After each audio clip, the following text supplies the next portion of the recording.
Bonjour à toutes et à tous. Dans cette série de vidéos Intratips, les intrapreneurs et l'équipe du People's Lab for Good vous partagent leur expérience et vous aident à acquérir les bons réflexes pour faciliter l'intégration des enjeux sociaux et environnementaux dans vos projets métiers.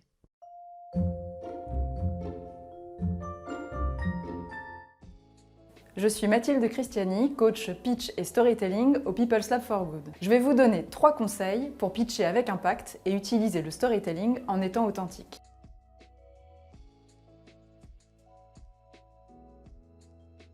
Premier conseil, c'est de s'entraîner sur différentes durées, différents profils d'interlocuteurs et même différents formats. Il est important d'avoir réfléchi et préparé plusieurs versions de son pitch en fonction de la durée dont on dispose ou alors pour s'adapter si on sent que la personne veut mettre court ou au contraire veut en savoir plus. Il faut être capable de pitcher de 10 secondes à 10 minutes avec aisance. Pour cela, vous pouvez faire plusieurs choses. Déjà, il faut travailler son pitch sur plusieurs durées, évidemment, en connaître par cœur les éléments principaux à transmettre à chaque fois, sans jamais chercher à broder. Si vous sentez que vous n'avez pas de quoi tenir 15 minutes, n'hésitez pas à élargir vos connaissances sur le secteur, les besoins, les parties prenantes, les concurrents, et suggérer des pistes de discussion avec son interlocuteur après sa présentation. Autre point très important, se renseigner au préalable sur la personne à qui vous allez pitcher. Vous pouvez vous poser les questions suivantes. De combien de temps dispose-t-elle pour m'écouter ? Quels sont ses centres d'intérêt, ses motivations?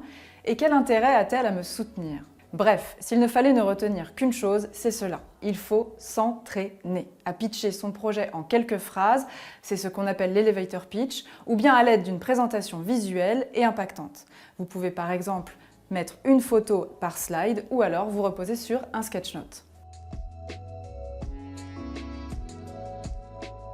Je suis Marina Palico et je développe le projet À l'écoute du silence. Mon projet a le but d'améliorer le parcours client au sein de notre réseau de la clientèle sourde et malentendante. Personnellement, au départ, comme beaucoup d'intrapreneurs, je pense, je présentais le même pitch, quel que soit l'interlocuteur que je rencontrais.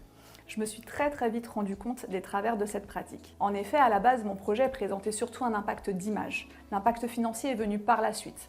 Tant que j'ai échangé avec des personnes qui étaient très focus engagement, mon projet parlait énormément. Jusqu'au jour où j'ai pitché beaucoup trop tôt devant une personne, un interlocuteur, qui souhaitait voir très rapidement l'impact financier de mon projet. Ce fut un moment fort désagréable pour moi. Heureusement, dotée d'une certaine force de caractère et soutenue par l'équipe du People's Lab, je suis retournée sur le terrain avec détermination pour observer et écouter les besoins.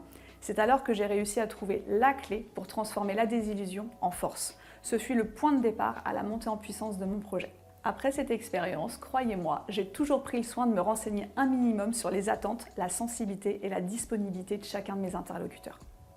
Je suis Fabien Benoît, j'ai développé le projet Hello Planet qui a permis la création d'un nouveau service Mon Empreinte Carbone sur les applications mobiles retail en France. Durant mon parcours d'intrapreneur, j'ai participé à des événements publics, des salons comme Vivatech, durant lesquels on peut croiser des top managers. Les personnes que tu rencontres à ce moment-là disposent de très peu de temps, tout est minuté, mais c'est une super opportunité si on est prêt à parler de son projet. Je me suis préparé à pitcher sur des temps très courts. J'ai répété puis j'ai testé devant des collègues, des proches, à toute occasion, même les pauses café. J'ai été le plus possible à l'écoute de mes interlocuteurs pour être certain de répondre à leurs attentes ou interrogations. Par exemple, quand j'allais voir des data scientists, je m'assurais d'avoir préparé toutes les données dont ils pourraient avoir besoin. Alors que lorsque je rencontrais le marketing, j'amenais les résultats des enquêtes que j'avais pu réaliser sur le terrain.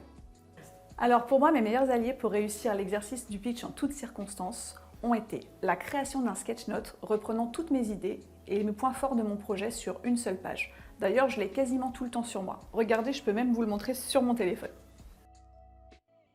La construction également d'un pitch deck qui a énormément évolué depuis le premier jet à aujourd'hui. En fonction de la disponibilité et la sensibilité de mon interlocuteur, j'utilise l'un ou l'autre. Le sketch note quand je suis face à une partie prenante potentielle peu disponible à l'instant T, mais que je souhaite être percutante. Et le pitch deck quand j'ai plus de temps et que je souhaite davantage impliquer mon interlocuteur. Pour vous donner une anecdote, mon projet est venu de ma sensibilité à toute forme de discrimination et notamment quand ça touche la maladie. Mais aussi d'une rencontre. Une rencontre avec une formatrice en langue des signes dans le cadre du cercle d'intrapreneurs féminins Bouge ta boîte que je soutiens. Chaque quinzaine, lors de nos bouge-up, nous remontons sur un temps très court qui nous est imparti le travail que l'on peut développer ensemble. Quand ce fut mon tour, et pour être le plus percutante possible, j'ai projeté mon sketch note, que j'ai commenté en moins d'1 minute. Ce fut un effet waouh immédiat et tout le monde a voulu se l'approprier.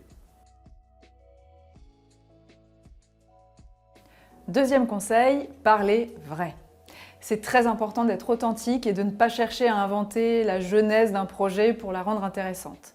Il faut toujours se reposer sur la réalité et expliquer en indiquant pourquoi ça nous est cher, pourquoi ça répond à un besoin, à un problème.